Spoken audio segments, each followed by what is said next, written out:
जब मुझे लगता है कि मैंने अपने होश संभाला तो हमको ये लगा कि शायद हमारे जनजाति समाज का क्या योगदान रहा नहीं रहा। बाद में हम लोगों ने देखा, अध्ययन किया तो समझ में आया कि नहीं, हमारे जनजाति समाज का भी इस देश में बहुत बड़ा योगदान है।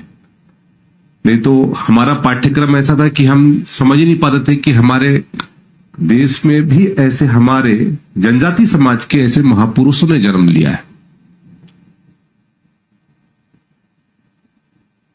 पूरे देश में यदि हम बात करें 1857 की, जैसे कि अभी वैभव जी चर्चा कर रहे थे, तो अंग्रेजों को जिस तरीके से पीछे हटना पड़ा और जो नुकसान जो हुआ वो वनवासी क्षेत्र में हुआ।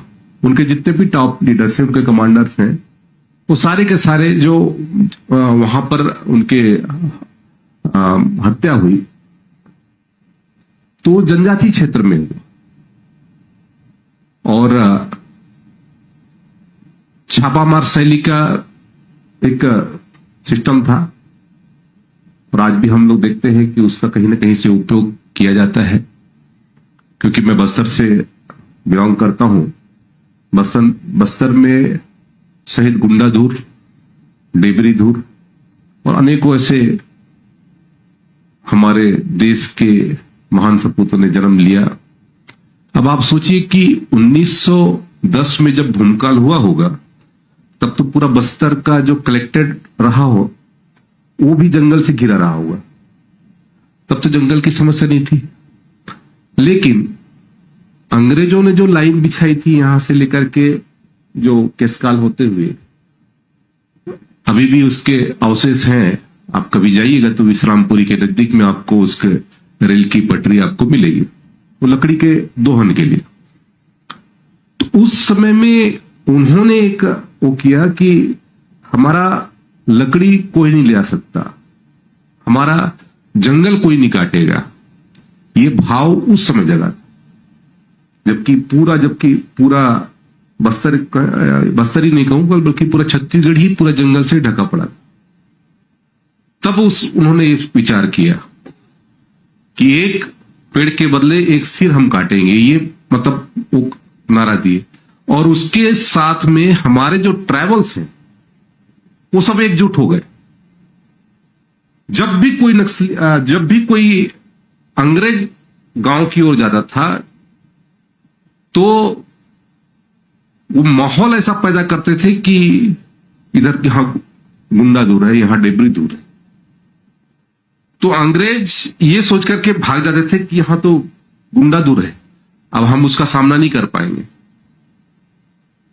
तो इस तरीके से वहां पर जो जंगल के रक्षा के लिए और बाद में जो घटनाक्रम हुआ वो तो हम सबके याद पे है ही, लेकिन इस तरीके से जो सामाजिक एकजुटता के कारण से आज हमारा बहुत कुछ वहां पर संरक्षित रहा है। और हम सभी जानते हैं, अभी कुमाराम भीम जी का भी हम लोग यहां पर चलचित्र के माध्यम से देख रहे थे। ऐसे अनेकों हमारे जनजाति समुदाय के महापुरुष हैं जिन्होंने अलग अलग क्षेत्रों में उसी समय में देश की आजादी के लिए अपना सब कुछ न्यौछावर किया। अभी सिद्धू कान्हू जी का जैसे अपन वो कर रहे थे, 6 हमारे उस परिवार के लोग ही मतलब हुए, शहीद हुए।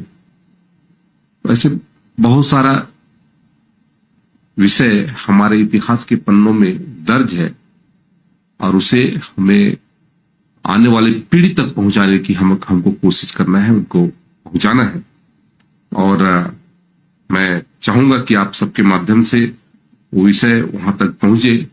शहीद गेंद सिंह की यदि हम बात करें, सितरम जो आज जहां पर हम लोग आज जा नहीं सकते, वहां से निकल करके उन्होंने आज भी यदि हम चर्चा करते हैं तो उनके चर्चा ये होती है कि वो जो जिस रफ्तार से घोड़े से चलते थे वो आज भी हमारे जो पूर्वज हैं वो बताते हैं, उसको कल्पना करते हैं कि किस तरीके से चलते थे, हवा की भांति चलते, चेतक की तरह से उनका चलते घोड़ा हुआ। ये मतलब हमारे छत्तीसगढ़ का मैं इसलिए कह रहा हूं क्योंकि पूरे देश का विषय में तो रंगे जी ने आप लोग को समझ में रख दिया है। एक चीज मैं यहां पर जरूर उल्लेख करना चाहूंगा कि हम लोग बस्तर दशहरा अभी हमारा प्रारंभ होगा। बस्तर का जो दशहरा है वो हमारा सामाजिक समरसता का सबसे बड़ा उदाहरण।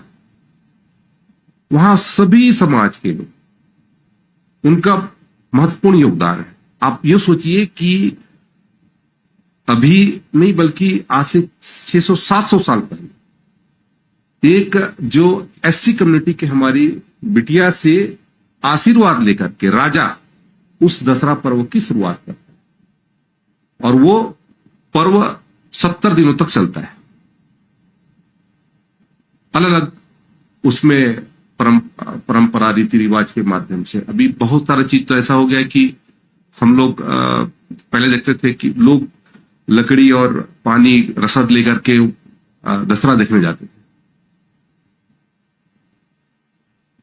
अभी तो साधन संसाधन हो गए और गीत गाते हुए जाते थे, पूरा गांव के गांव को निकलता था।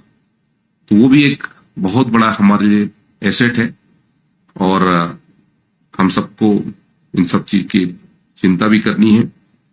अभी भी हमारे ग्रामीण क्षेत्रों में हम लोग करते हैं, जाते हैं तो हम लोग अभी कुछ समय पहले एक पिक्चर आई थी कांतारा मूवी हम लोगों ने देखा।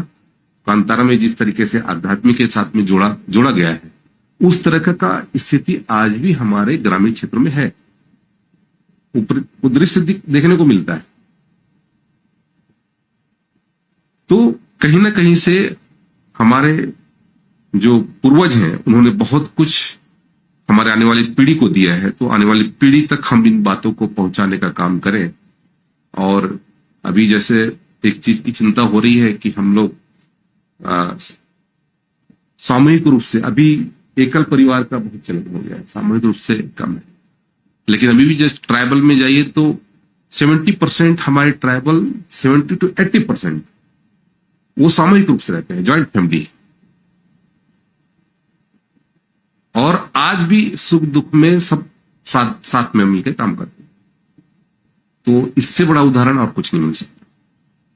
बहुत सारा चीज हम लोग को ट्राइबल समाज से, मतलब अभी कहा ना कि मुख्य धारा में जोड़ने की बात है। मुख्य धारा में बहुत सारी चीजें बातें ऐसी हैं कि हमारे ट्राइबल समाज ने पूरे जो शिक्षित समाज है उसको भी उदाहरण प्रस्तुत किया है। आज भी यदि हम जाएंगे तो हम शहरी क्षेत्र में जितना हम लोग कचरा करते हैं, आप गांव क्षेत्र में चले जाइए वहां कितना स्वच्छ है।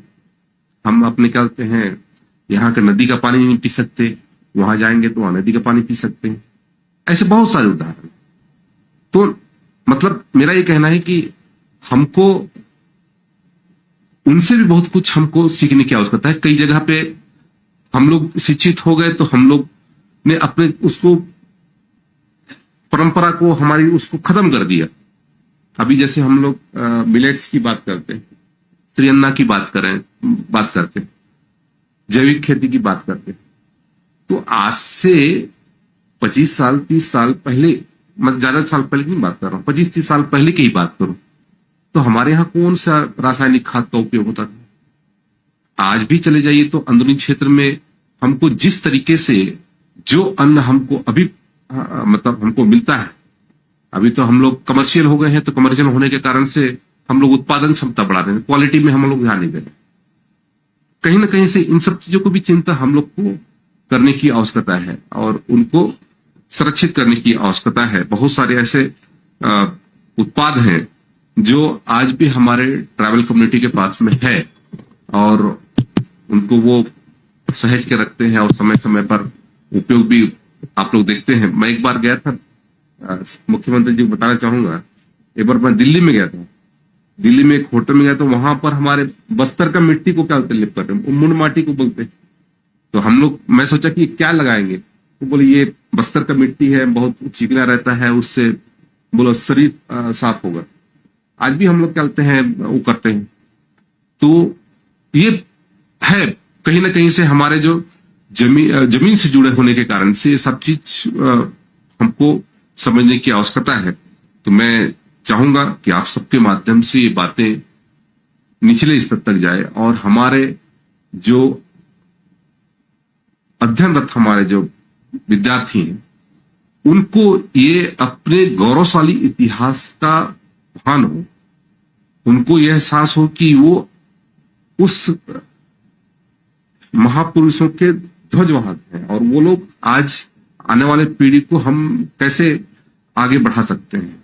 अभी जैसे कहा ना कि सबरी जी के फल और इसको लेकर के कभी हाथ नहीं फैलाया।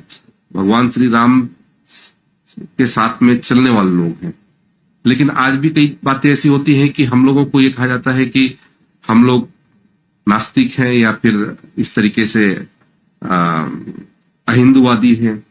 तो आज भी चले जाइए ढोलकल की पहाड़ियों पर, आज से कई साल पहले ढोलकल की पहाड़ियों पर क्या बोलते हैं, गणेश जी की मूर्ति है। या फिर दसरा पर्व का देख लीजिए, आज से 700 साल पहले जब दसरा पर्व जबकि कोई समय जाति कोई थी नहीं, तब से दसरा पर्व चला आ रहा है, माई दंतेश्वरी की आराधना की जा रही है। ऐसे अनेक उदाहरण है, मावली माता है या फिर हिंगलाजिन माता है। इस तरीके से हमारे यहाँ पर कई अभी भी हमारे कहते हैं केशकाल में चले जाइए, वहां पे भंगाराम तक के यहाँ पर सारे देवताओं की पेशी लगती है। वो भी एक अपने आप में एक अलौकिक उदाहरण है। तो ऐसे बहुत सारे हमारे बीच में हमारी संस्कृति से जुड़े हुए और हमारे आध्यात्म से जुड़े हुए ऐसे स्थल हैं और ऐसे विषय हैं जो हमारे आने वाली पीढ़ी तक हमको ले जाना है। तो मेरा आप लोगों से आग्रह है कि आप सबके माध्यम से इन बातों को हम नीचे ले जाने का कार्य करेंगे। आप सबके सहयोग से ही ये संभव हो सकेगा। और आज हम लोग क्योंकि भगवान बिरसा मुंडा जी की जयंती 15 नवंबर को है और जनजाति गौरव दिवस का भी हमको मनाना है, और हम सबके लिए हर्ष का विषय है कि देश के यशस्वी प्रधानमंत्री जी ने जनजाति गौरव दिवस के रूप में हमारे लोग पूरे देश को इतनी बड़ी सौगात दी है, हमारे पूरे जनजाति समाज को इतनी बड़ी सौगात दी है। और हमारे उन महापुरुषों को जिन्होंने अपने इस देश में देश के स्वतंत्रता के लिए, देश के संस्कृति के लिए, देश के आध्यात्मिकता के लिए, देश में सामाजिकता के लिए जिन्होंने अपना सब कुछ न्यौछावर किया, उनको भी हमको याद करने की आवश्यकता है। पुनः आप सबका बहुत बहुत आभार, बहुत बहुत धन्यवाद।